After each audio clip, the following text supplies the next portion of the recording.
Presidenta, buenos días. Elizabeth Robles, de Canal del Congreso. Consultarle cuáles fueron estos criterios para determinar que efectivamente se tenía que hacer este cambio constitucional, independientemente pues que son la cantidad de cargos.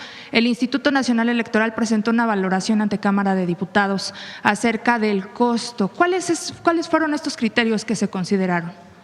Más que el costo es la facilidad para elegir. Este 2027 todas las mexicanas y mexicanos vamos a elegir, dependiendo de la entidad de la República, gobernador, hay algunos que no, los que fueron elegidos en el 22, no todos, por ejemplo, Quintana Roo fue elegido en el 22, Mara Lezama, y ahora la elección de Quintana Roo va a ser en el 27, pero son 17 estados que van a cambiar gobernador o gobernadora. Va a haber la elección de todo el poder legislativo en términos de Cámara de Diputados. Senadores es concurrente con presidente o presidenta. Entonces, todos los diputados federales. En la mayoría de los estados, diputados locales y presidentes municipales. Entonces, es una elección muy grande. El INE planteaba que como en la elección al Poder Judicial no deben participar como observadores los partidos políticos, porque no está vinculada con partidos políticos, sino es una elección ciudadana, las casillas tendrían que estar en otro lugar. Entonces, supongamos que en el 27 voy a votar, va a votar cualquiera de ustedes, entonces tendríamos que hacer la fila para votar por quienes correspondiera. Aquí en la Ciudad de México pues sería diputado federal, alcaldes y diputados locales. En otros lugares sería incluso gobernador, y después tendrías que moverte a otro lugar a votar por el Poder Judicial. Entonces, pues eso genera problemas, ya lo vivimos el año pasado, porque fue concurrente con la elección a presidentes municipales de Veracruz y de Durango, y la gente iba a votar a un lugar y luego ya no iba a votar al otro. Entonces se planteó mejor pues que nos concentremos en la elección de Poder Ejecutivo y Poder Legislativo, estatales y federales, y que vayamos el 28 a la elección al Poder Judicial. Ahora, si hacemos revocación de mandato, pues que sea concurrente, que no tiene que ser que un día la revocación de mandato y luego volver a organizar todo para el Poder Judicial. Y algunas cosas que aprendimos en el 2025 del Poder Judicial para poder facilitar las boletas y poder facilitar también la participación de la gente. En esencia es lo que se tomó en cuenta. Gracias, Presidenta. En un segundo momento, ¿cuál sería esta ruta legislativa, dados los tiempos de la reforma constitucional, con pues los tiempos de inicio del periodo electoral para el próximo año? Bueno, nosotros enviaremos la propuesta y la idea es que ya el Congreso de la Unión pueda tomar la decisión de llevar a cabo un periodo extraordinario para poder mandar, digamos, primero que se evalúe en comisiones y luego ya que pueda ser aprobado en pleno y que esta reforma pueda ser aprobada a más tardar en los primeros días del mes de junio. ¿A qué cámara se enviaría? Vamos a enviarla, si está de acuerdo, bueno, aquí lo evaluaremos con la presidenta, pero muy probablemente le estaríamos enviando a diputados, ¿no? A la Cámara de Diputados. Cámara de Diputados. Primero, entonces, pues se manda a la Cámara de Diputados, hay que analizarla primero en comisión, se vota en el Pleno, se manda al Senado, a comisiones, se aprueba en el Pleno. Y si se aprueba en ambas cámaras, como sabemos, es una reforma constitucional que requiere ser enviada también a los congresos locales, porque para hacer una modificación constitucional se requiere también que se apruebe en la mayoría de los congresos locales. Entonces hay que enviarla, se enviaría y la idea es, esperemos que pueda ser aprobada. Luego se establece un plazo para que se puedan adecuar también las constituciones locales. Entonces establece un plazo de 60 días para que las entidades federativas puedan hacer las adecuaciones pertinentes y puedan establecer en sus propias constituciones también que la elección al Poder Judicial local se va a pasar al 2028 y las otras modificaciones que ya vimos. En el caso de la Federación haríamos unas modificaciones a las leyes secundarias para poderlas adecuar a las modificaciones que hoy planteamos en la reforma constitucional de ser aprobada. ¿Se estaría enviando hoy mismo? La estaríamos enviando hoy mismo, así es, hoy mismo la estaríamos enviando y sería recibida por la Comisión Permanente el miércoles, que es cuando sesiona. Correcto. Un segundo tema. Quisiera saber si, Presidenta, ya tiene algunos detalles acerca de la cumbre con la Unión Europea para firmar este acuerdo global modernizado. El viernes nos vamos a reunir y a ver si el secretario de Relaciones Exteriores puede dar los detalles de todo lo que va a ocurrir el viernes. Correcto. Y finalmente, Presidenta, quisiera consultarle acerca de su gira por Mérida el fin de semana. ¿Cómo le fue? Ya nos comentaba un poquito acerca de este tema. Algunas fotos circulaban ahí en redes acerca de las placas del hospital, que incluso están en lengua maya. Sí, como les mencionaba, fue una gira muy buena por el sureste. El viernes estuvimos en Campeche. En Campeche desarrollamos un programa, un plan que se llama el Plan Campeche. El objetivo es revitalizar el campo campechano, que fue abandonado durante el periodo neoliberal, realmente. Campeche era el principal productor de arroz en el país y era productor de leche y de carne. Eso fue en la época de los 70s principalmente, afectando un poco la selva, pero en aquella época se promovió que hubiera producción de carne y leche en el sur-sureste del país, porque ahí hay agua. Entonces se hicieron muchos agostaderos. Después, con la entrada del Tratado de Libre Comercio y la importación, se vino abajo mucha de esta producción y particularmente en Campeche pues disminuyó muchísimo la producción agropecuaria. Ahora estamos recuperando la producción de leche en Campeche. Son 877 productores a los que se les dio equipamiento y capacitación. La leche se vendía en 7 pesos el litro, ahora le estamos comprando en 11.50. Esta leche se pasteuriza en una nueva planta de pasteurización de leche para el bienestar y esta leche se destina a 7.5 millones de mexicanas y mexicanos que compran leche de 4 a 6 pesos dependiendo de la zona del país. Lo que era la antigua liconza hoy está ampliándose. Hoy tenemos 7.5 millones de beneficiarios. Cuando llegamos había alrededor de 6 millones de beneficiarios. Entonces, ¿qué se tiene que hacer? Aumentar la producción de leche, distribuirla y además se distribuye en las tiendas del bienestar.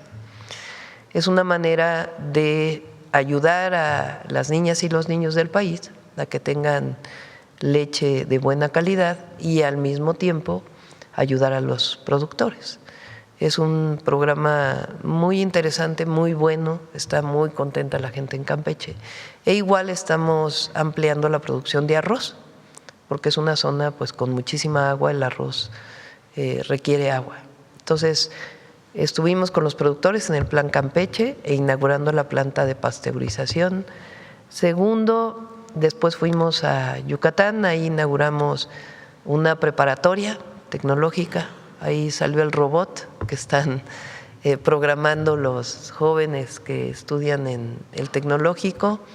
Después una Universidad Rosario Castellanos, también para alrededor de 2,000 jóvenes, y el Hospital Naval de 30 camas, había un hospital naval de 9 camas, todos los marinos y la Armada de México se atienden ahí, que viven en el sureste.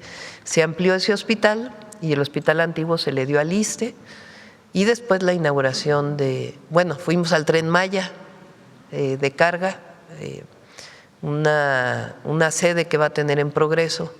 La idea es que llegue la mercancía a través del puerto y se distribuya en la península de Yucatán, en todos los estados, a partir del tren, que va a estar listo a finales de este año una buena parte, y otra parte a principios del 27.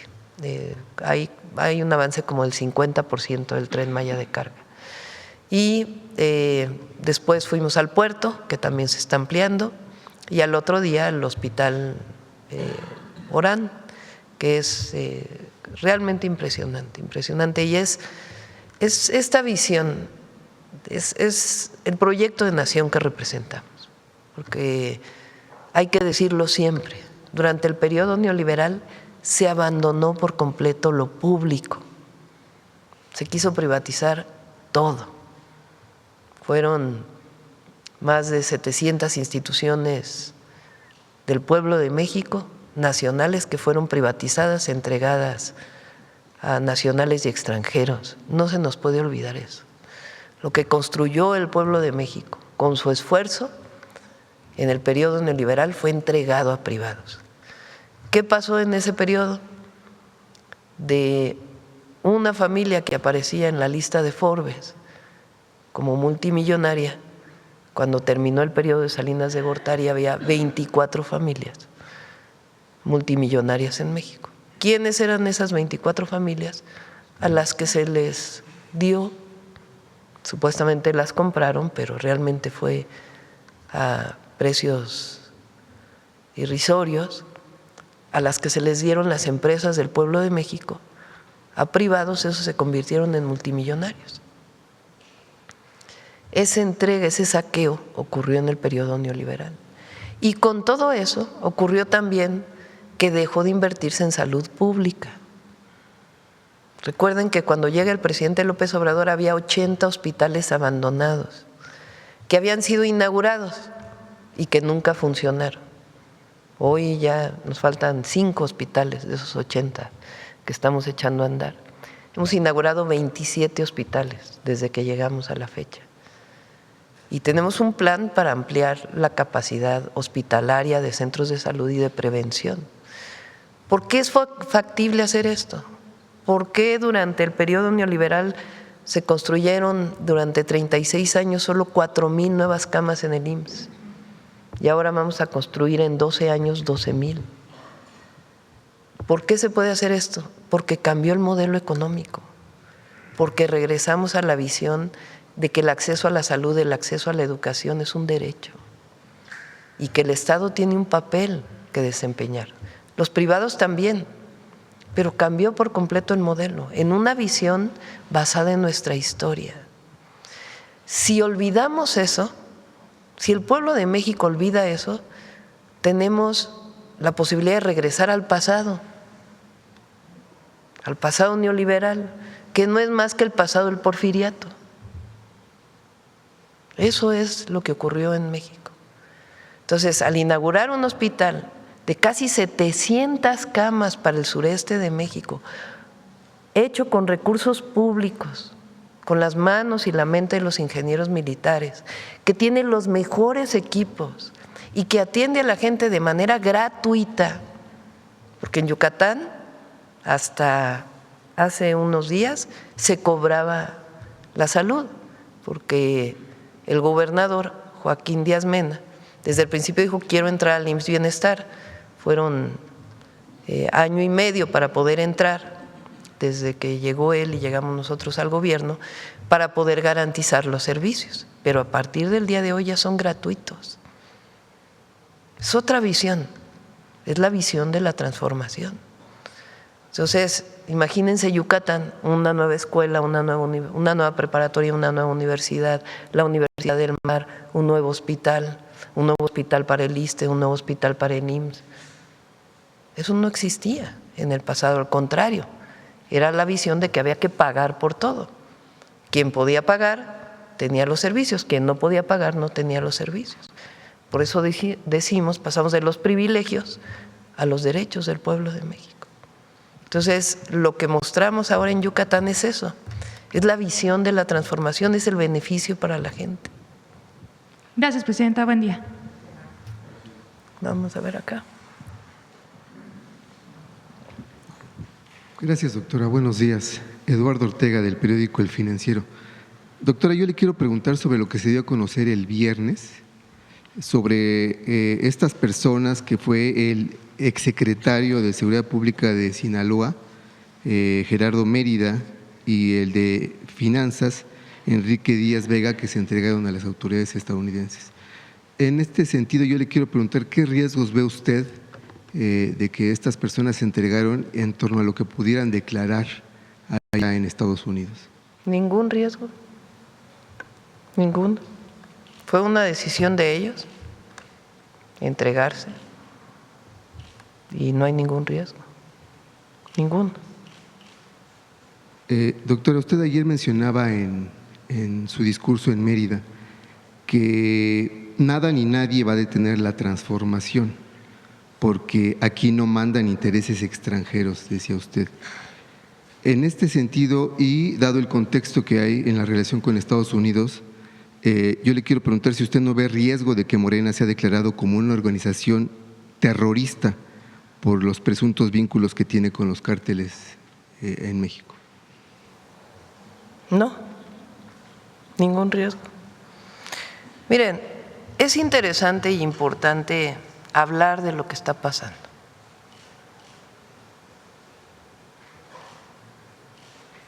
Y decirlo muy claramente. ¿Qué cambió en México en el 2018? Llegó un gobierno que impulsó un nuevo modelo económico. Un gobierno que no gobierna con los intereses económicos, bueno, que gobernamos para todos, pero que gobierna para el pueblo de México. Fueron 36 años de gobiernos vinculados con los grandes intereses económicos de México y del exterior. ¿Quiénes son los que ahora escriben de manera muy mentirosa, por cierto, de que hay narcogobierno, de que hay narcopartido? ¿Quiénes son? Las plumas del viejo régimen. Así de sencillo. Riva Palacio, director de Notimex de Salinas de Gortari. Todos. Aquí puedo, los intelectuales que fueron cooptados por Salinas de Gortari cuando llegó al gobierno y que después vivieron al amparo del poder público. Esos que hablaban maravillas de García Luna, esos que estaban pegados a García Luna, esos que nunca cuestionaron que el pueblo de México no tuviera aumento de salario, esos que nunca cuestionaron a Calderón. Todas esas plumas de todos los medios de comunicación, los medios, los comentócratas, los que hablan en la televisión, que dicen es que la presidenta está, que rompa el pacto criminal. ¿Cuál pacto criminal? Los partidos políticos de derecha. Todos ellos son los que ahora dicen que hay vínculo con las organizaciones delictivas. Fíjense las mentiras que han llegado a decir. Que en el periodo del presidente López Obrador no hubo detenciones. Hoy le pregunté al general secretario, ¿cuántas detenciones de cuántos líderes de grupos delictivos hubo en el sexenio pasado relevantes? 39 de distintos grupos delictivos. Y en total 666 de hubo cerca de 45,000, pero detectados como grupos o líderes relevantes del narcotráfico, y en nuestro sexenio 672 y 56 relevantes. Ha habido cerca de 50,000 detenidos en año y medio, pero relevantes 672 y 56 muy relevantes de todos los grupos delictivos. Entonces, ¿de dónde viene toda esta campaña? Doctora, pero no la principal persona que habla sobre de que México está gobernado por los narcos, ¿no es el presidente Trump? El presidente Trump lo ha dicho, pero cada vez que hablamos no me lo dice a mí. Ha dicho, en México hay gobiernos de narcos, pero no se refiere a la presidenta. Y además siempre le he dicho, no es cierto, presidente Trump, en México gobierna el pueblo de México. En su conversación con el presidente Trump, ¿habló de estos temas, doctora? Hablamos de la relación que hay con Estados Unidos. ¿De qué hablamos? Viene esta semana el director de, ¿cómo se llama? En Departamento de Seguridad Nacional, viene el jueves, va a estar aquí jueves y viernes. El lunes viene Sara Carter, directora de la Oficina de Política Nacional de Control de Drogas de Estados Unidos. Y después viene el embajador Greer, el 27 de mayo. En temas de seguridad en específico, ¿qué fue lo que se abordó con el presidente Trump, doctor? Que viene el secretario del Departamento de Seguridad Nacional de Estados Unidos el jueves para seguir en colaboración y coordinación, y Sara Carter. Sara Carter es quien dirigió el documento que presentamos aquí, que presentó Luisa y Roberto, de la visión de la prevención. Entonces nos interesa mucho hablar con ella, porque ¿cuál es la mejor manera en que Estados Unidos tiene para apoyar a México? ¿Cuál es la mejor manera? Disminuyendo el consumo, evitando que entren armas a México. Es la mejor manera que Estados Unidos tiene, y combatiendo a los cárteles que operan en Estados Unidos. Porque como lo he dicho, ¿quién distribuye la droga en Estados Unidos? ¿Quién vende la droga en Estados Unidos? Entonces, si Estados Unidos quiere ayudar a México para disminuir la violencia en México, lo mejor que puede hacer es atender la prevención, la salud pública. Afortunadamente hoy lo reconocen en un documento. ¿Qué otra cosa puede hacer? Disminuir la entrada de armas de Estados Unidos a México para no fortalecer a los grupos delictivos. ¿Qué otra cosa puede hacer? Combatir el lavado de dinero en Estados Unidos, porque cuando se vende la droga en Estados Unidos, ¿dónde queda ese dinero? Entonces, por eso decimos coordinación, y cada uno opera en su territorio. Información, claro que sí, pero cada quien opera, doctora, en su territorio. Entonces, ¿por qué digo que no hay riesgo? Ninguno. Porque como lo he dicho hasta ahora, si hay pruebas, que la Fiscalía actúe. Nosotros no tenemos nada, absolutamente nada que esconder, y no hacemos ningún pacto de ningún tipo, ni con criminales, ni de cuello blanco, ni criminales comunes, ni criminales de la delincuencia organizada. ¿Por qué hemos podido disminuir en 40% los homicidios? Pues porque estamos actuando todos los días. Entonces, ahora son todos estos que estuvieron de acuerdo con la guerra contra el narco, que estuvieron de acuerdo con la intervención de Estados Unidos en México, porque hay que decirlo así, En la época de Calderón, las agencias de Estados Unidos operaban en territorio con la Marina y principalmente con la Marina, en una visión, además, de eliminar a cualquier persona fuera del marco constitucional. Esa era la participación. Estados Unidos quiere que vuelva a ser igual y que hemos dicho, no puede ser igual. ¿Por qué? Pues porque nosotros somos un país libre, independiente y soberano. Y nos pueden ayudar. La mejor forma que nos ayuden es atendiendo lo que tienen que atender en Estados Unidos. Nos quieren ayudar con información, bienvenidos.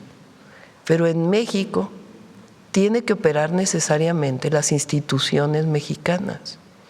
No puede operar Estados Unidos. Se llama soberanía. Y no podemos olvidar los mexicanos lo que ha costado la soberanía y la independencia de México. Esta idea de que operando el ejército estadounidense en México nos va a ayudar, no es correcta. Nos pueden ayudar con información, nos pueden ayudar pero sobre todo ayúdenos allá, eviten que entren armas a México, disminuyan el consumo, porque aquí quien tiene que operar son las instituciones de la ley en México. No podemos olvidar de ninguna manera que somos un país independiente y soberano. Me recuerda esta idea que tienen algunos de la oposición de cuando Lázaro Cárdenas expropió el petróleo, que las empresas petroleras internacionales decían, es que México no va a poder porque no tiene buenos ingenieros. Tenemos que ayudarles, tenemos que ir allá, el petróleo tiene que ser de las empresas extranjeras. Y Pemex salió adelante. Es lo mismo ahora con la seguridad. Requerimos, ¿qué apoyo necesitamos? Atiendan el consumo de droga allá, atiendan la entrada de armas de Estados Unidos a México. Y con información, por supuesto, colaboramos. Pero aquí operan las instituciones mexicanas. Doctora, ¿y usted a qué atribuye que las autoridades de Estados Unidos en distintos niveles sean tan incisivos a la hora de insistir en combatir la narcopolítica en México? Bueno, es parte también de su narrativa. Fíjense, ayer salió un artículo en New York Times y el ejemplo, por cierto, de la misma reportera que hizo el reportaje del fentanilo que se cocinaba, que aquí se demostró por la Secretaría de Marina que era imposible lo que se decía en ese reportaje. Y al mero final del reportaje pone el ejemplo de García Luna como la prueba contundente. Es como cuando entra el presidente Trump y sacan un artículo, o bueno, sacan un decreto de la Casa Blanca y el ejemplo que ponen es García Luna. Entonces, que quede muy claro, nosotros no vamos bajo ninguna circunstancia a cubrir a nadie. Pero ¿por qué están interesados tanto en México? Bueno, que atiendan allá primero. ¿Qué tienen que atender allá? Primero que nada, el consumo, la entrada de armas. ¿Por qué tienen la delincuencia organizada armas de alto poder? ¿De dónde vienen? 75%, dicho por el propio Departamento de Justicia de Estados Unidos, vienen de Estados Unidos. En el último documento que sacan de la atención a las drogas que presentamos aquí, dicen que uno de los elementos principales es disminuir el tráfico de armas a México. ¿Qué hacemos nosotros? Atender la violencia generada por los grupos delincuenciales vinculados con el tráfico de drogas. ¿Cómo con una estrategia que está dando resultados. ¿Estamos de acuerdo en que haya vínculo de algún funcionario con la delincuencia organizada? No, claro que no. Pero ahora resulta que toda la comentocracia, todos los medios de comunicación dicen que la presidenta entregue a los 10, bueno, que haga la Fiscalía su investigación. Porque no se nos puede olvidar nunca que primero que nada es la soberanía. Y la soberanía tiene que ver con el gobierno del pueblo y al mismo tiempo combatir a la delincuencia y la violencia en México. Pero tiene que quedar muy claro los límites de la intervención. Siempre. Claro. Finalmente, doctora, quiero preguntarle si nada más, ¿cuál sería la razón por la que la UIF congeló las cuentas del gobernador? Van a sacar, les pregunté, van a sacar un comunicado en un rato, les pedí que lo sacaran.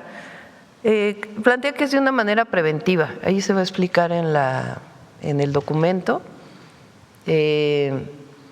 Dado que hay una orden de aprehensión en Estados Unidos contra 10 personas, los bancos de aquí, como tienen relación con los bancos de allá, toman una serie de medidas y de manera automática, preventivamente lo hace la UIF. No es que la UIF esté investigando al gobernador. Ahí lo va a explicar en el documento, cómo son mecanismos automáticos que se dan en cualquiera de los casos. Gracias, doctora. Sí. Vamos aquí.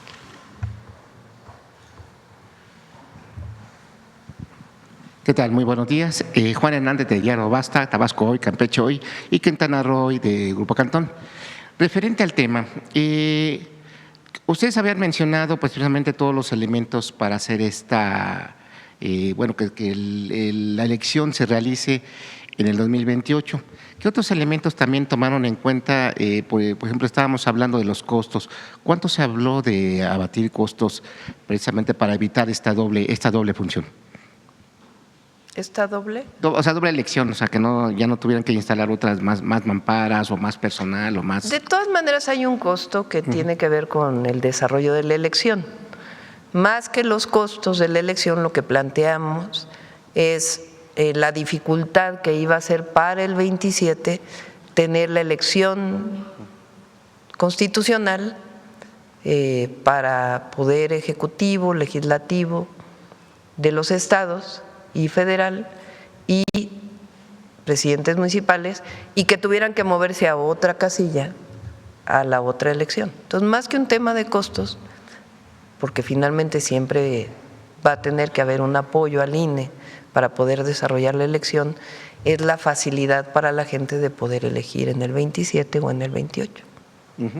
Y bueno, sobre este mismo tema, se va a cumplir prácticamente hace un año precisamente de la elección de la nueva Suprema Corte, de los nuevos ministros, jueces. No sé si ustedes llevan algún no sé, conteos, sondeo, de cómo ha sido este desempeño de esta nuevo poder judicial, porque se han estado empeñando mucho en estar satanizando. Evidentemente ha habido jueces que han tenido errores, sí, porque se habla desconocimiento o cualquier cosa, o a lo mejor falta de expertise, pero no se puede juzgar a un nuevo poder judicial, pues a lo mejor por unos cuantos, ¿no? Pero sí, no sé si tengan ese seguimiento, ese registro. Ha trabajado muy bien la Corte. El otro día vinieron unos empresarios de distintas cámaras y decían, es que hay incertidumbre jurídica por el Poder Judicial. Y les digo, a ver, denme una resolución de la Corte o de algún juez injusta contra alguna empresa.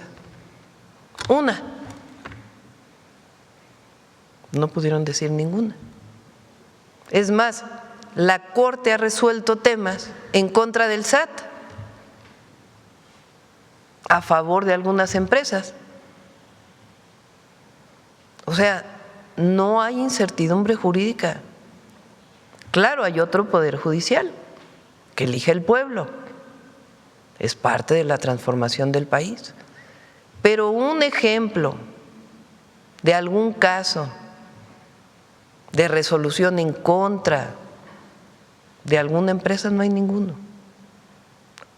Ahora, la gente pues tiene que sentir, el pueblo raso, la gente normal, pues que se resuelven de manera más expedita y con mayor justicia para todos. Y eso pues se va a ir resolviendo poco a poco.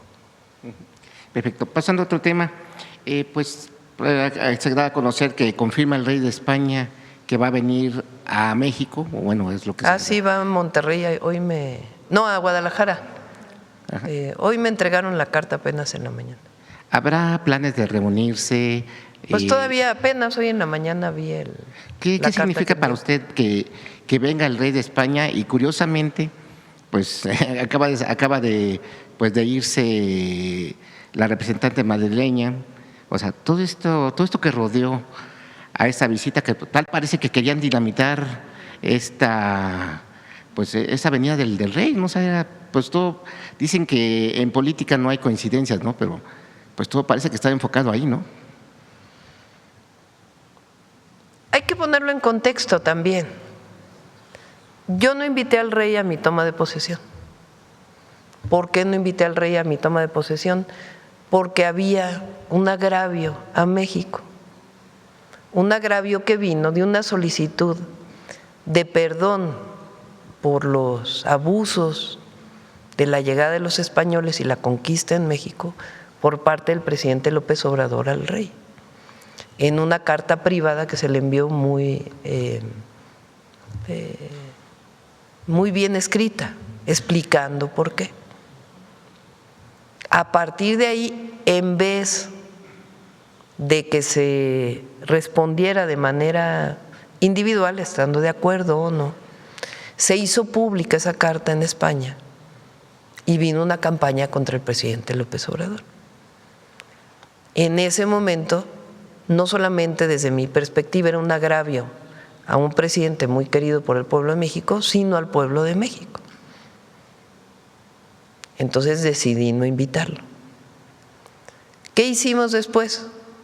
Decidimos enviar 2 exposiciones a España. ¿Sobre qué? Sobre mujeres indígenas y sobre la riqueza cultural que hay en el Museo de Antropología e Historia. ¿Qué respuesta vino del otro lado? Una respuesta del canciller español reconociendo que hubo abusos y que había que analizar ese periodo. Y después el propio jefe de Estado español, el rey, fue a visitar la exposición y ahí también dijo que había habido abusos. Bueno, es un momento completamente distinto. A partir de ahí decido ir a Barcelona y hablar de la riqueza cultural de México a la reunión que me invitaron sobre democracia en el mundo. Y ahí viene después el canciller y ahora el rey de España plantea venir a un partido en donde va a jugar la selección española. Entonces es un momento distinto. Tiene que seguir, porque para nosotros es un asunto de dignidad, de reconocimiento de la grandeza cultural de México, de reconocer que los valores de las y los mexicanos vienen de ahí, de reconocer a las grandes civilizaciones y a los pueblos indígenas de hoy. De eso se trata el reconocimiento de las civilizaciones, de la grandeza cultural de México y lo que fue el periodo de la llegada de los españoles. Y nosotros vamos a seguir insistiendo en eso. Y de parte de España, con excepción de algunos que todavía siguen reivindicando a Hernán Cortés allá y acá, que lo que más vergüenza dan son los de acá, la verdad.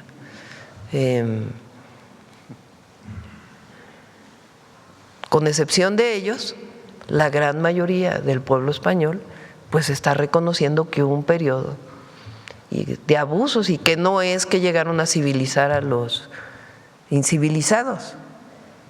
Entonces, eso lo vamos a seguir difundiendo y es parte del humanismo mexicano y es parte de por qué hoy el pueblo de México está empoderado, reconociendo su dignidad y su historia y el legado de grandeza.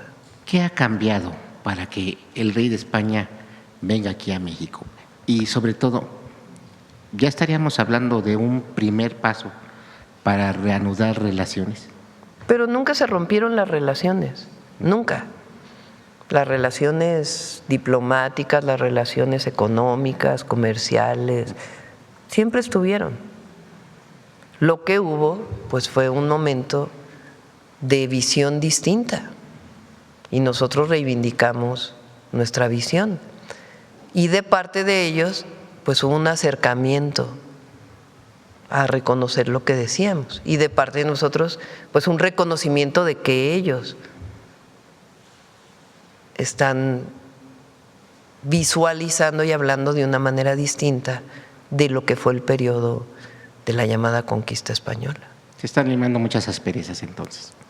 Pues vamos avanzando en lo que a nosotros nos importa.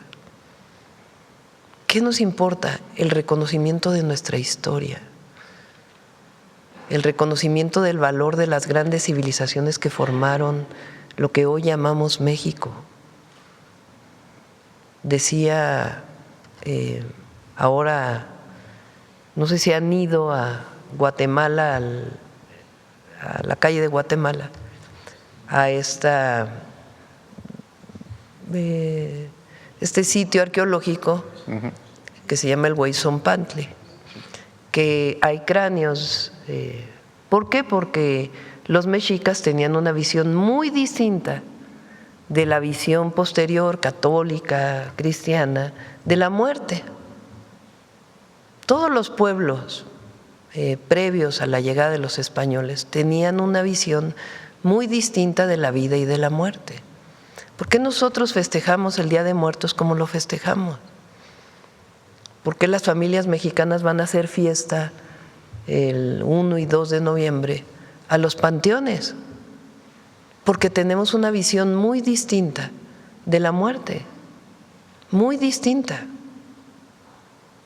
La película esta Coco que hizo una de las grandes productoras se volvió muy famosa, entre otras cosas porque permitió que se conociera esta visión muy distinta que tiene el pueblo de México entre la vida y la muerte, con sus cambios evidentemente, después de pues la incorporación de la religión católica y otras religiones en nuestro país, pero sigue habiendo una visión completamente distinta de la vida y la muerte. Aquí podemos traer a antropólogos que puedan hablar de ello, sería muy bueno, ahí te lo encargo, José Alfonso, para esta visión. Entonces, ¿cómo desde allá se puede decir que eran incivilizados y porque hay esta pirámide? Que todo lo contrario, lo que muestra pues es una visión distinta, es un reconocimiento de las culturas previas que hoy siguen siendo los valores del pueblo de México. Y como lo digo, no importa si cualquiera de los que estamos aquí viene de un pueblo indígena. No, el que se hace mexicano hoy, el que adquiere la nacionalidad mexicana hoy, aunque haya nacido en otro país, tiene una responsabilidad histórica y es reconocer nuestra cultura, nuestra grandeza cultural, de dónde venimos, de dónde vienen las grandes civilizaciones, la riqueza cultural de la gloriosa historia de México desde la independencia hasta nuestras fechas. ¿Por qué es tan importante? Porque el pueblo de México, después de 300 años de ser colonia de España, toma la decisión de independizarse. Toma la decisión de independizarse. Y a partir de ahí se construye una historia nacional. Hay potencias que siempre han querido invadir a México. Siempre. Vean nada más la historia de la batalla del 5 de mayo. Es es algo extraordinario. Zaragoza con indígenas de Puebla y un ejército que apenas tenía armas, vence al ejército más poderoso de la tierra. ¿De qué habla? De la convicción de un pueblo que quiere ser independiente y soberano, de los terribles sucesos de cuando se llevaron la mitad del territorio, que por cierto se ganaron batallas, entonces. Y después, cuando en 1914 quiere invadir nuevamente Estados Unidos a México y se posta en Veracruz, y Carranza y Villa y Zapata, los tres grandes dirigentes de entonces, de los tres ejércitos, no están de acuerdo. Y supuestamente, pues todavía estaba Victoriano Huerta en el poder después del golpe de Estado. ¿Y quiénes defienden el territorio? Los veracruzanos con la Marina. Son actos heroicos. ¿Por qué quisieron borrar a los niños héroes de Chapultepec? Porque durante el periodo neoliberal quisieron borrar a los niños héroes. Es más, los borraron de los libros de texto. Borraron muchas cosas de identidad. ¿Por mexicana. qué? Pues porque no querían que hubiera una identidad nacional de niños de 13 años dispuestos a defender a su patria, cadetes del colegio militar. Por eso es tan importante hoy entender lo que estamos viviendo. Y por eso es tan importante hoy tener la soberanía como faro de luz. ¿Hasta dónde quieren intervenir? Por eso digo, ¿quieren ayudar a Estados Unidos a resolver los problemas de México? Muy bien, bajen el consumo de drogas. Lo primero.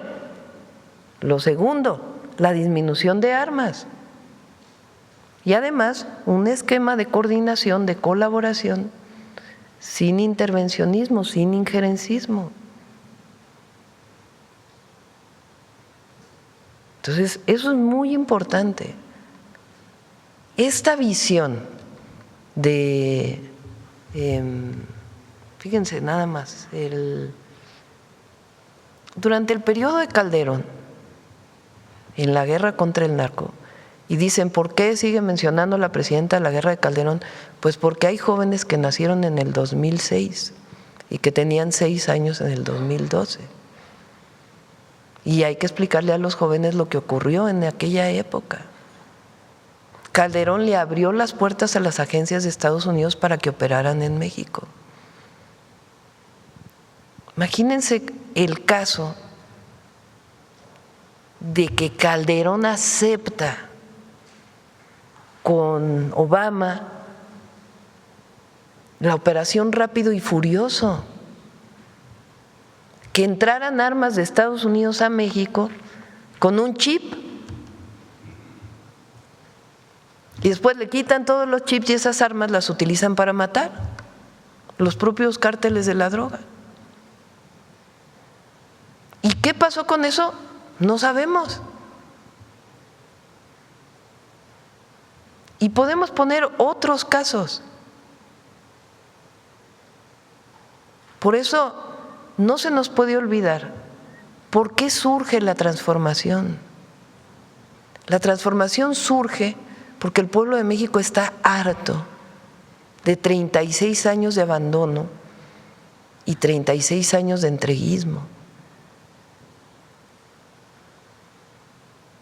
La transformación surge en defensa de la soberanía, de la independencia y del bienestar del pueblo de México.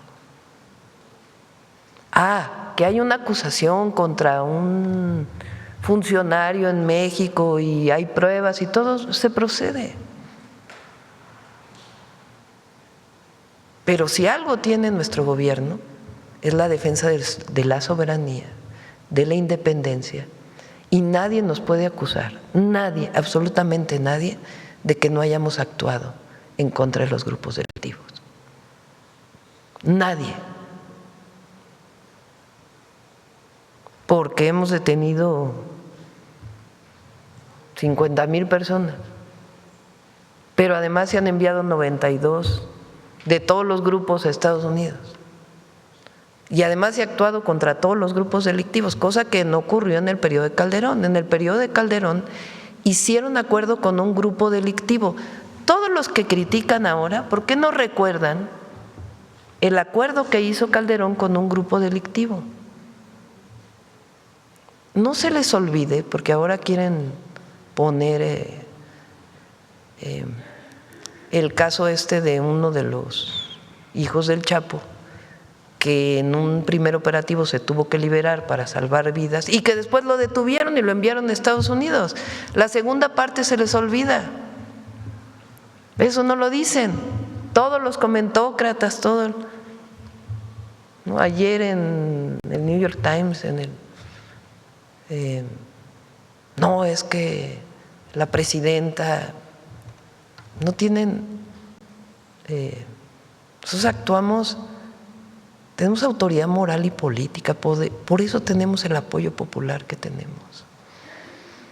Y actuamos para pacificar el país, actuamos con la ley para poder detener a los delincuentes, fortaleciendo una estrategia de seguridad.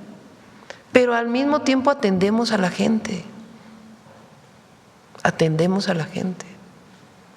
Y ahora todos estos que se beneficiaron durante el periodo neoliberal, todos, medios de comunicación, comentócratas, amigos de García Luna,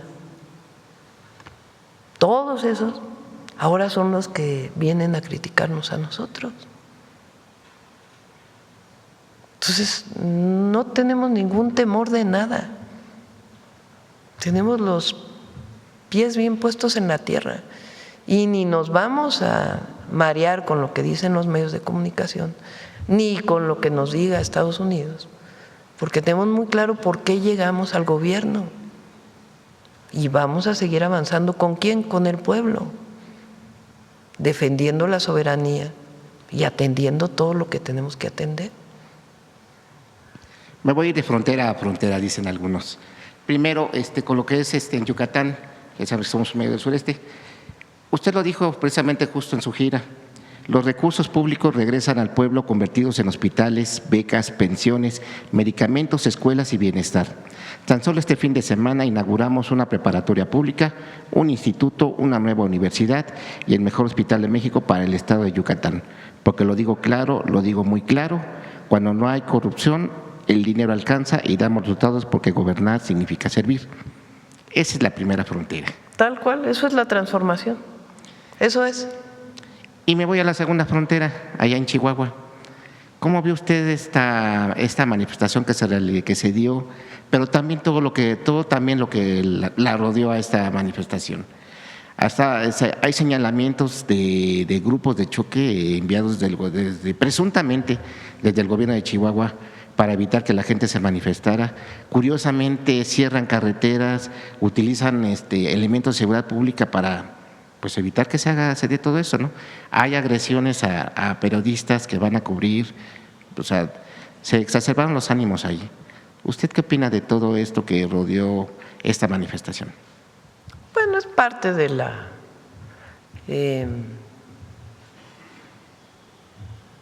del momento político, pero también es importante que la gente haga su evaluación cuando hablamos de libertad. Nosotros no detenemos a nadie, que sea un dirigente social que se manifiesta. hay total libertad de manifestación, de reunión, de expresión, total y absoluta. Entonces es muy importante que haya en todos lados. No sé por qué pusieron carteles ahí en Chihuahua para evitar una manifestación. Esto es libertad, es un llamado a todos los gobernadores, gobernadoras, a la libertad de expresión, de reunión, de manifestación. A todos y a todas. Muchas gracias. Perdón, ¿quién recibiría al rey de Chihuahua? Perdón, al rey de España. Ya me hicimos memes. Perdón, al rey de España. ¿Quién lo recibiría? ¿Quién recibiría a quién, perdón? Al rey de España. Bueno, no sé, apenas hoy recibí la carta diciendo que venía a Guadalajara y ya vamos a ver con el embajador Perdón, sería reina de Chihuahua, perdón. de México en España. ¿Perdón? No creo. No voy a ir a ningún partido. No voy a ir a ningún partido, ni al inaugural, ni a ningún otro partido. Viene también el presidente de Sudáfrica, también. Se lo comenté en Barcelona al presidente, le dije, bueno, quiero decirle que yo no voy a ir al partido, pero está bienvenido a que venga a Palacio Nacional y que aquí platiquemos de la relación entre Sudáfrica y México. Así. Gracias, presidenta. Buenos días. Nancy Flores, de la revista Contralínea. Buenos días a todas y a todos. Presidenta, en este contexto de estas entregas, tanto del exsecretario de Seguridad Pública de Sinaloa, Gerardo Mérida, y también el exsecretario de Administración y Finanzas de Sinaloa, Enrique Díaz, pues preguntarle, porque usted hacía varias reflexiones que son importantes. Primero, pues sí, esta andanada mediática, ¿no? Que ya está muy estudiada, lo estudió en su momento Ryszard Kapuscinski, también lo ha estudiado Ignacio Ramonet y por supuesto lo ha estudiado Noam Chomsky, de cómo los medios mercantilizan la información y al convertirla en mercancía se sujeta a las leyes del mercado. Y no solo es una, digamos, debilidad periodística o una violación a la ética profesional del periodismo cuando se difunden mentiras, son violaciones a derechos humanos. En primer lugar, se viola el derecho humano del pueblo a la información. En segundo lugar, se violan otros derechos, en este caso en específico, el derecho humano a la democracia que tiene nuestro pueblo a elegir la forma de su gobierno, la forma del gobierno que le conviene o que así pues busca que se generen estos cambios y estas transformaciones. Incluso hay un artículo del Código de Ética Internacional Periodística de la UNESCO, el artículo 8, donde señala que el verdadero periodista debe de estar comprometido con la democracia, con la justicia, con la sociedad y también con las transformaciones de sus pueblos. Eso lo señala el Código de Ética y todos los periodistas deberían de leerlo y sobre todo de entenderlo. En la época de Felipe Calderón, usted lo recordaba, este vínculo directo con el cártel de Sinaloa que tuvo Genaro García Luna, pero también hay que recordar que en 2011, cuando estaba lo peor de esa guerra contra el narcotráfico, pues Felipe Calderón pactó con los medios de comunicación, estas mismas corporaciones que ahora señalan que Morena es un narcopartido y que lo deberían de estigmatizar como un grupo que apoya el terrorismo a nivel global, pues esos mismos medios firmaron el silencio para no hablar de esa guerra y de ese contubernio entre el gobierno federal y el cártel de Sinaloa. Además, usted ha dicho también que se defenderá la soberanía y a mí me gustaría preguntarle de esto, de la defensa de la soberanía en un momento tan particular como el que estamos viviendo, porque justo se percibe una presión del gobierno estadounidense hacia México, hacia nuestro país, que afectaría, pues en sus términos, un derecho humano que es nuestro derecho a la democracia y también que podría de alguna manera impactar la relación, si no sería momento quizá de replantear esa relación con el gobierno estadounidense, pues porque busca agarrar como piñata a nuestro país con apoyo de estos medios de comunicación. Y mencionaba usted también el caso de algunos comentócratas, particularmente de Raimundo Riva Palacio. Pues también habría que recordar que en los intelectuales pues hubo este contubernio con los gobiernos, el caso de Aguilar Camín, que pues recibía cheques de Carlos Salinas de Gortari, y nosotros en Contralínea publicamos esos cheques que vienen a cuento porque esos apapachos, le decía el propio Aguilar Camín, eso sí les gusta, ¿no? Tanto a las corporaciones mediáticas como a estos comentócratas. Y sobre las mentiras de los medios, pues que sistemáticamente violan derechos humanos y tienen responsabilidad sobre eso, presidente. Yo creo que lo más importante es el debate y hacer conciencia. Lo más importante. Porque, fíjense, ¿quiénes son los que hoy critican al gobierno de la transformación? Quienes tenían canonjías en los gobiernos del pasado. Recuerden que Peña Nieto llegó a dar más de 10,000 millones de pesos a los medios, además de los contratos. Nosotros en total son 3,000 millones de pesos. Ya es bastante, ¿eh? Pero es menos de una tercera parte. Si tomamos en cuenta lo que era el peso en 2018 y lo que es ahora, pues es todavía menos.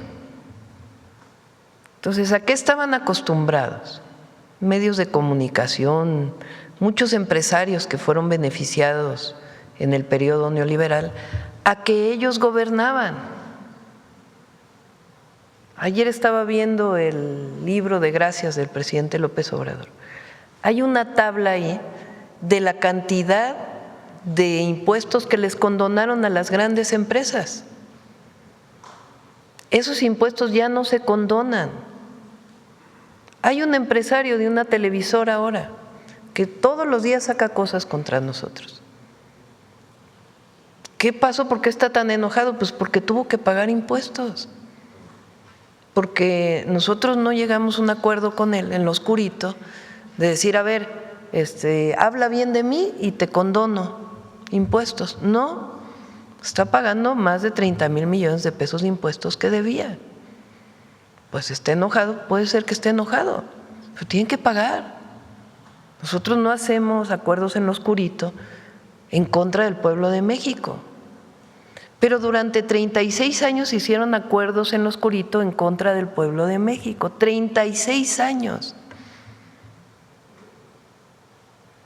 De la Madrid Salinas de Gortari, que fue de los peores sexenios, en donde las empresas públicas fueron entregadas a privados y se convirtieron en multimillonarios los que recibieron esas empresas públicas. Y después Zedillo, que Zedillo siguió privatizando, hizo una deuda privada, el Fobaproa, deuda pública,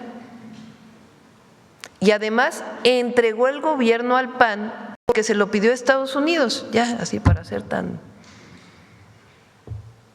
¿Quién lo dice? La Bastida, el candidato del PRI del año 2000. Y después el periodo del PAN, que en realidad no fue el PAN, era el PRIAN, porque gobernaban juntos. Fox, que prometió al pueblo de México que iba a haber democracia y le pagó con el desafuero de López Obrador y el fraude electoral del 2006. Y nada cambió, es más, los hijos de su esposa hicieron negocios al amparo del poder público. Y después Calderón, que llegó con fraude electoral y que aumentó los homicidios dolosos en México de 27 homicidios dolosos en promedio a 70 y tantos homicidios dolosos, y supuestamente combatía el narcotráfico. Y después se supo que apoyaba su secretario de Seguridad a un grupo delictivo. Y esos mismos Bueno, ayer saca Calderón, de veras es de pena ajena, una publicación en sus redes sociales. Todavía no ha dado la explicación de García Luna, ni de Rápido y Furioso, ni de tantas cosas que hizo. Y ahora acusa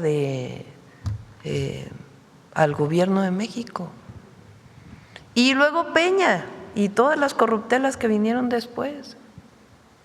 Entonces, a partir del 2018 cambia el gobierno y se dice se separa el poder político del poder económico y no hay vínculo con ningún grupo criminal, y si alguien lo tiene, que sea sancionado si hay pruebas. Pero ¿qué es lo que ocurre en México a partir del 2018 con los gobiernos de la transformación? Se recupera la soberanía, la independencia.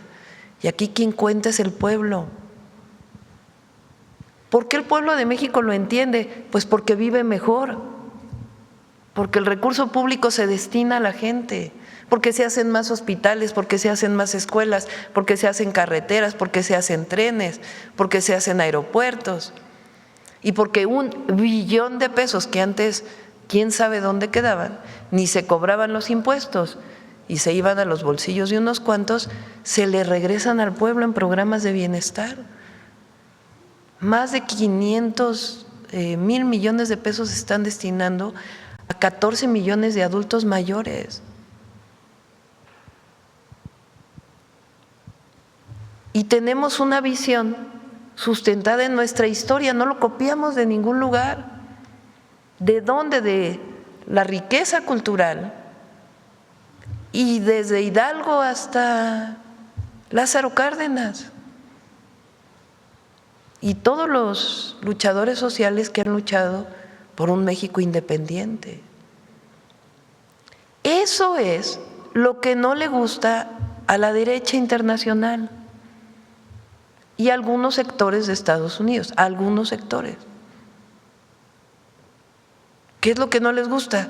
Un país independiente, un país soberano, un país que crea en su pueblo, un país que no sigue los dictados internacionales, un país que trabaja todos los días por el bienestar de la gente, un país que se relaciona con los países del mundo, pero con una visión propia, un país que tiene dignidad, un país que habla con los otros como iguales, una presidenta que no baja la cabeza.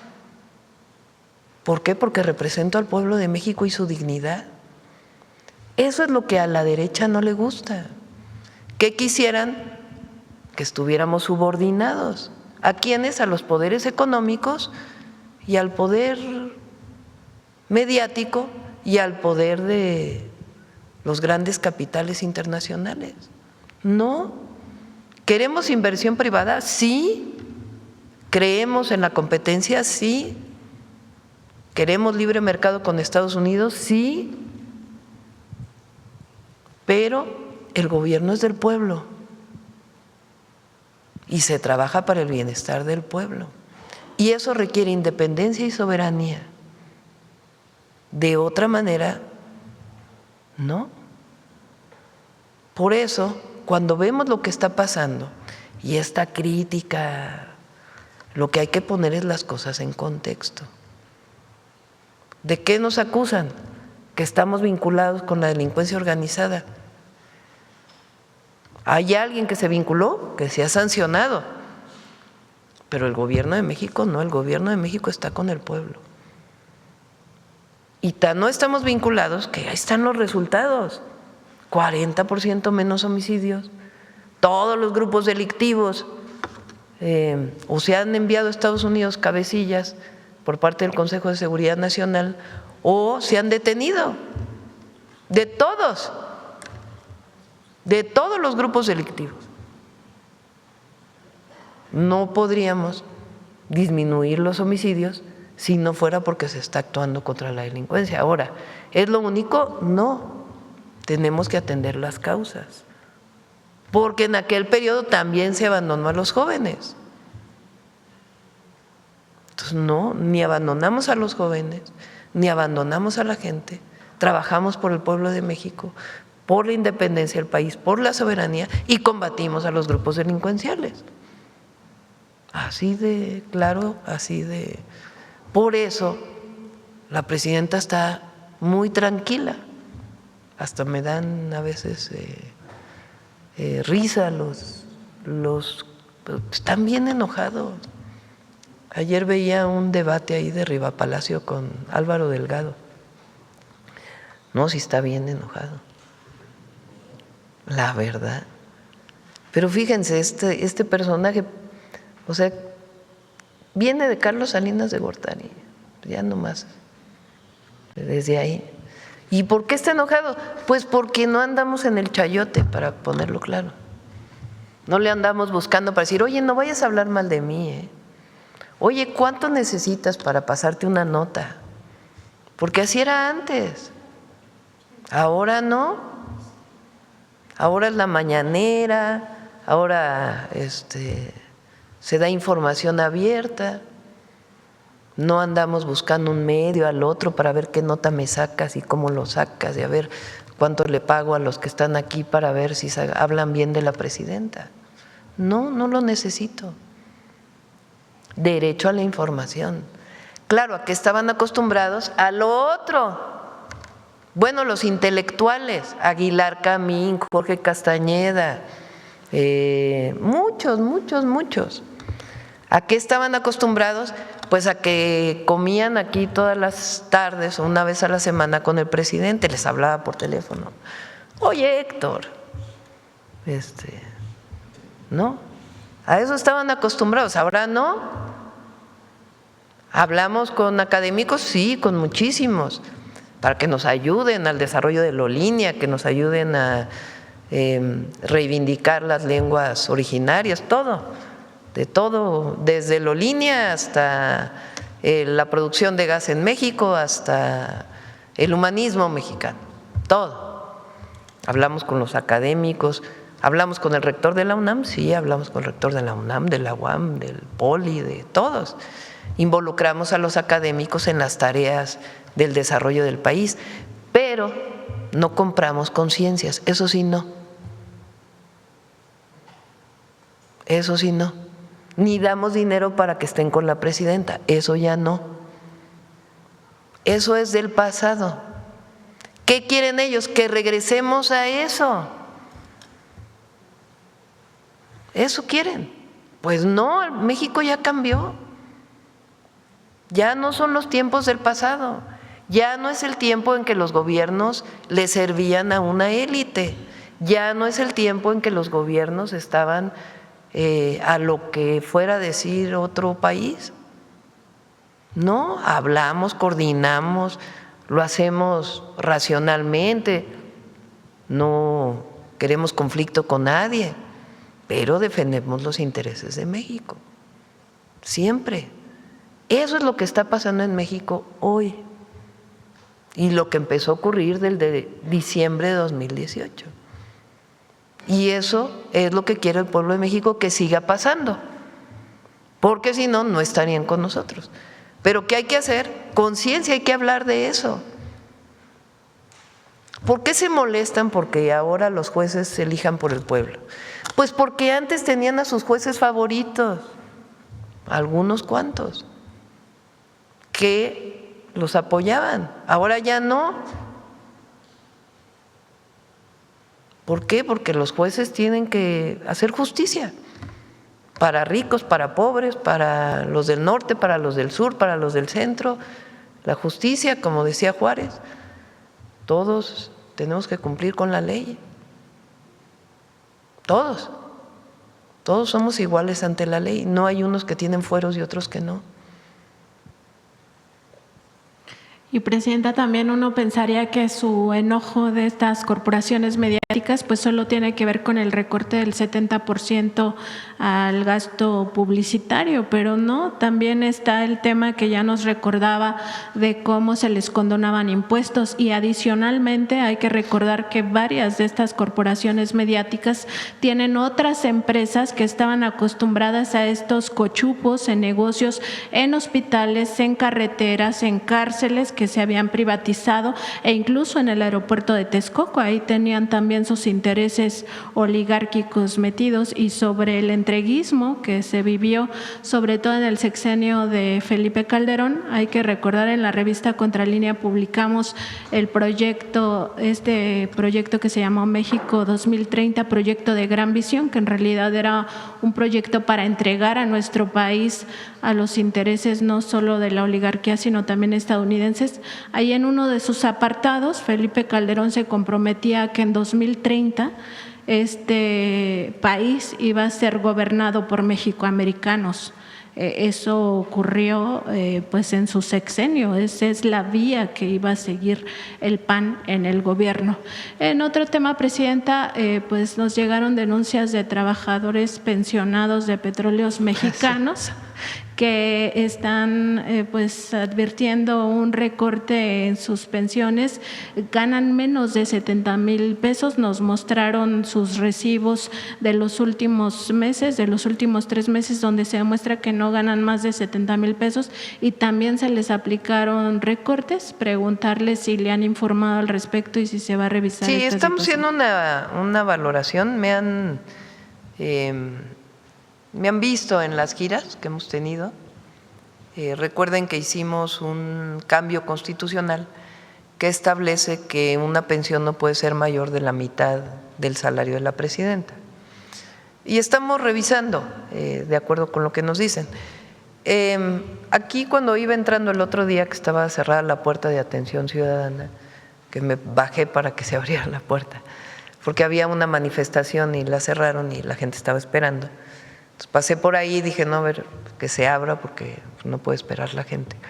Y ahí un trabajador me enseñó su cheque de Pemex justamente, pero es quincenal, o sea, sí fue a poco más de 70,000 pesos. Pero de todas maneras estamos revisando porque siempre hay que escuchar a la gente, qué es lo que está planteando. Entonces, pedí a CFE y a Pemex principalmente, a cuánta gente se le disminuyó y cuánto se le disminuyó de sus pensiones, pero no se recortó a menos de 70 y en todo caso se revisaría. Sí, porque estos sí nos enseñaron sus recibos quincenales, pero sí ganan menos de 70,000 al mes. Sí, no tiene que ser lo que dice la Constitución. Si hay algún error se tiene que corregir y de todas maneras se va a revisar. Sí, Presidenta, y en otro tema, de acuerdo con información que tiene la Procuraduría Federal del Consumidor, la empresa Telcel cobró de forma ilegal 53,5 millones de pesos a 135,000 clientes de planes de telefonía móvil. Esto por el tema de la inteligencia artificial. Esto ocurrió entre los meses de marzo y abril y la empresa pues ya devolvió este recurso, pero no lo devolvió en dinero en efectivo, sino como saldo a favor del cliente para su próxima mensualidad. Preguntarle, sobre todo aprovechando que está aquí el Procurador Federal del Consumidor, si se va a multar a Telcel o cómo se va a atender esta situación ya en términos pues de que tenga algún tipo de sanción.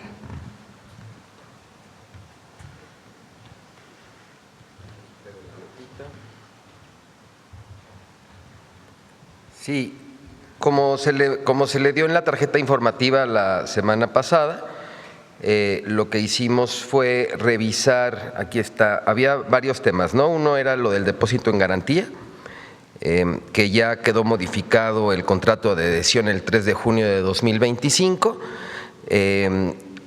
Quienes estaban en planes anteriores recibimos 104 quejas sobre este depósito y hasta la fecha se han conciliado el 95% de ellas.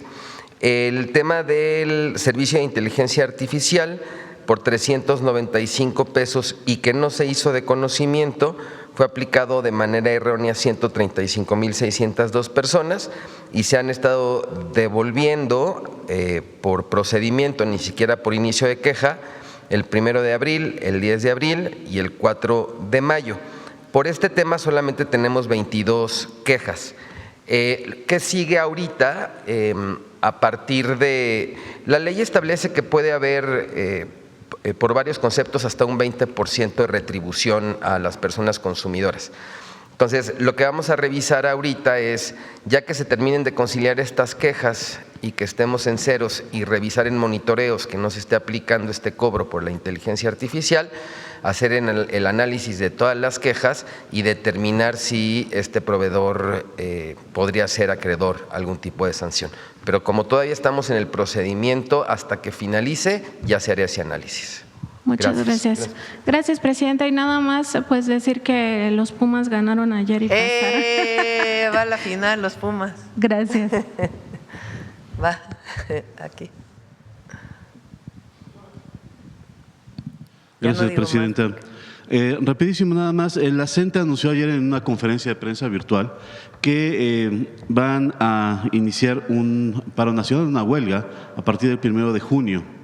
Y también anunciaron que se van a llevar a cabo manifestaciones para bloquear, sobre todo en la Ciudad de México, los encuentros de fútbol del Mundial de Fútbol. ¿Hay algún ya acercamiento con ellos? Sí. ¿Se abrirá alguna mesa de negociación? ¿Qué se propondrá por parte del gobierno para evitar la huelga y además evitar también el tema de los bloqueos?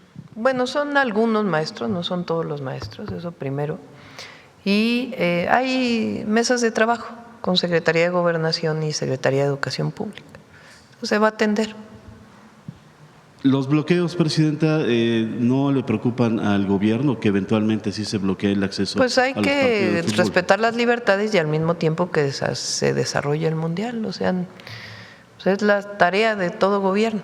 Entonces, vamos a trabajar bien, como siempre lo hemos hecho.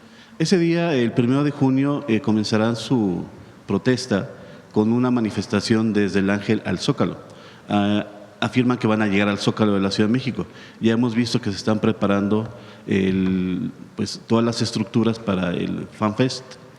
¿Se les va a permitir el ingreso al Zócalo, presidente? Tiene que haber diálogo. Vamos a dialogar con ellos a través de Secretaría de Gobernación y de la Secretaría de Educación Pública. Ok. En otro tema, publicamos hoy en Excelsior, hay 49 escuelas que están conviviendo literalmente al lado de refinerías. En todas ellas se tienen lecturas de contaminantes que ponen en peligro la vida de los pobladores, sobre todo de los niños que viven ahí. ¿Habrá algún plan? Ya habíamos hablado en Dos Bocas, la reubicación de algunas escuelas. De una escuela en particular. De una escuela. Ajá. ¿Hay la posibilidad de poder contemplar la reubicación? Pues hay que hacer las 49 mediciones. escuelas? Por ejemplo, ahora se terminó un estudio muy importante para la zona metropolitana de Monterrey, de la UNAM. Quien lo coordinó fue el centro se llama ahora Instituto de Ciencias de la Atmósfera y Cambio Climático. Coordinó un estudio de la contaminación atmosférica de la zona metropolitana de Monterrey. Lo entregaron la semana pasada. Y ahí se hace un análisis de cuáles son las fuentes de contaminación y propuestas de qué es lo que hay que hacer. Y al igual que ahí, en otros lugares, pues se hace lo mismo. Depende de la refinería, no es lo mismo para cualquiera. Tienen que hacerse las mediciones, ver si hay alguna situación de riesgo y de ser el caso se reubica. Gracias. Y por último, ya nos comentó el tema del rey de España, se va a ver el protocolo que se llevaría a cabo.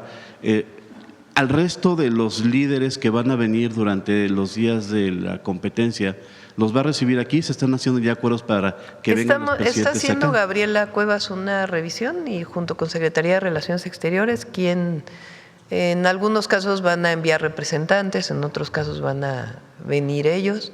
Estamos viendo cuándo llegarían para ver cómo los recibimos aquí en Palacio. Seguramente van a llegar muchos a la inauguración. ¿Habrá algún evento de usted con ellos? Yo sé que no va al estadio. Es lo que estamos viendo. La FIFA tiene planteado un evento nos pidieron rentado, porque se renta el área de afuera del castillo de Chapultepec. Me invitaron a asistir, no sé si vaya a asistir o no, la verdad, pero buscaremos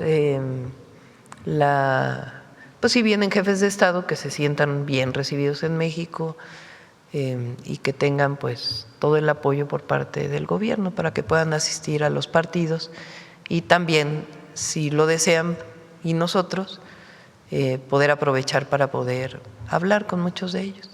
Muchas gracias, presidente. Sí. Mahahual, qué bueno que preguntan porque ha habido… Le pedí a Alicia Bárcena que revisara bien el proyecto. Es un proyecto de una empresa, ¿no? Royal Caribbean creo que se llama, que tiene planteado hacer en el sur de Quintana Roo. Ha habido muchas protestas y muchas personas que están en contra. Es pues una especie de centro vacacional o un parque acuático. Le pedí a Alicia que revisaran muy bien. No debemos hacer nada que afecte a esa zona que tiene un equilibrio ecológico muy importante y particularmente para los arrecifes, muy, muy importante. Semarnat está haciendo un análisis muy detallado, pero les adelanto pues que no vamos a hacer nada que ponga en riesgo al equilibrio ecológico de esa zona. Entonces, vamos a esperar a Semarnat porque es a quien le corresponde que dé su resultado del estudio que plantearon, pero decirle a todos aquellos que están preocupados por esta situación que el gobierno no va a hacer nada que ponga en riesgo el ecosistema en esa zona. Bueno, no el gobierno, aprobar pues una inversión privada. Y se puede en todo caso llevar a otro lado también, de ahí mismo de Quintana Roo, que no tenga tantos impactos en la zona.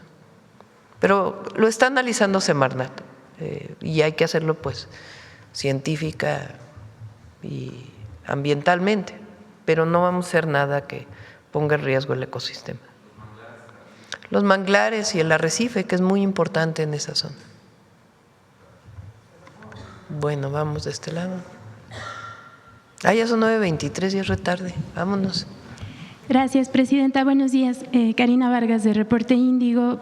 Sobre el tema que se presentó de solicitarse la revocación de mandato para el año 2028, ¿esto implicaría que su imagen aparecería en la boleta electoral?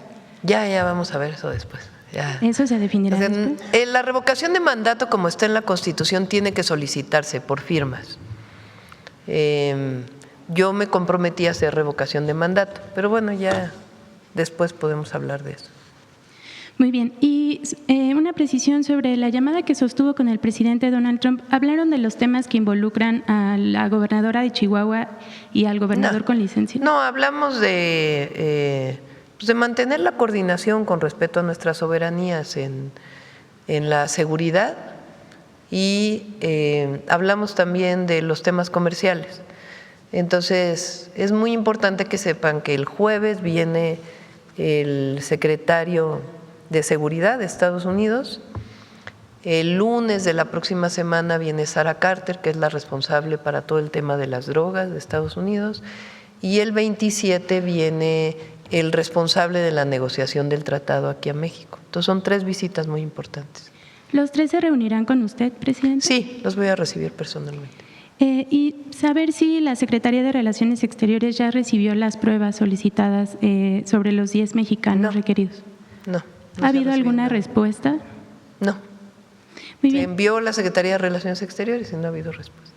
Gracias. Y finalmente, presidenta, ya se cumplió un mes de que Citlali Hernández salió de la Secretaría de las Mujeres. Sí, ya tengo quien, ya lo voy a nombrar esta semana.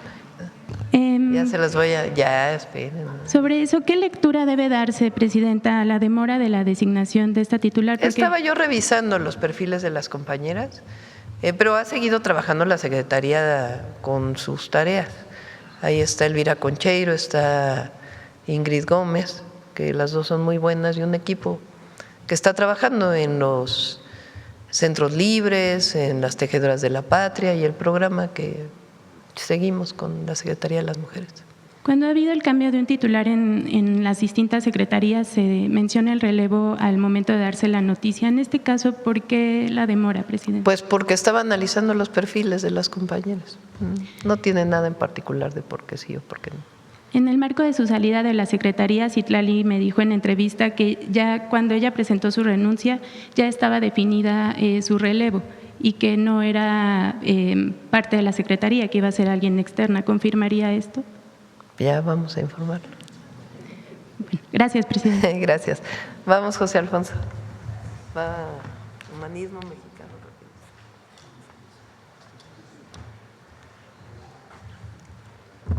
Con su permiso, señora presidenta, compañeras y compañeros. El día de hoy vamos a hablar del humanismo mexicano en la fotografía, en el fotoreportaje. Sabemos nosotros que la fotografía llega a México prácticamente con la invasión de Estados Unidos a nuestro país. Es cuando empiezan a llegar los daguerrotipos, etcétera, y empieza a afincarse en nuestra sociedad, sobre todo la aristocracia, el hecho de tomar fotografías de familias en estudio. Pero hay un cambio radical a partir de 1901, cuando se inicia el fotoreportaje. El fotoreportaje le va a permitir a la fotografía ser el vínculo de sensibilización y conocimiento de muchos de los valores que el humanismo mexicano profesa de manera puntual. Y es en ese momento en donde entran una serie de personajes importantes, como los Casasola, como los Savitia, como Eleodoro Gutiérrez, como el propio Hugo Bremen o el propio Guillermo Kahlo, que nutren los periódicos con imágenes tanto de la ciudad como del campo. La revolución va a ser el momento culminante en donde el fotoreportaje va a garantizar la transferencia de muchos de los valores de defensa de la soberanía, de los principios y de la propia soberanía nacional. Escuchaba yo, presidenta, hace un momento que usted refería a algunas batallas ganadas. Yo conocí la victoria del Carrizal en 1914 en contra de la invasión punitiva de Pershing a través de fotografías en el periódico. Una extraordinaria en donde el cabo de la O, que es el que queda al frente, está tomando prisioneros a estadounidenses que venían en contra de Villa. Veamos pues esta cápsula que hemos preparado sobre la importancia del humanismo mexicano a través de la imagen, de la fotografía y de las grandes fototecas con las que cuenta México. La invención de la fotografía en 1839 permitió reproducir la realidad y democratizar la imagen de la vida del momento e inmortalizarlo. Amplió el horizonte de la realidad y se volvió motivo de reflexión sobre su papel de la fotografía en la memoria individual y colectiva, que nos permite conocer mejor nuestra historia a partir de la mitad del siglo XIX y hasta hoy. Uno de los acervos que conserva la memoria de nuestro pasado desde hace más de 100 años se lo debemos al trabajo de Agustín Víctor Casasola, nacido en la Ciudad de México en 1874. Al iniciar el siglo XX, en 1901, sus fotoreportajes en la ciudad transmiten costumbres, diversos acontecimientos, la realidad del pueblo alejado del lujo y del acartonamiento de las élites gobernantes. En 1905 se incorporó a El Imparcial y sus fotografías comenzaron a llegar masivamente a una población que en su mayoría no sabía leer, pero entendía el mensaje de las imágenes. Gracias a su trabajo podemos asomarnos a varios momentos importantes de la historia nacional.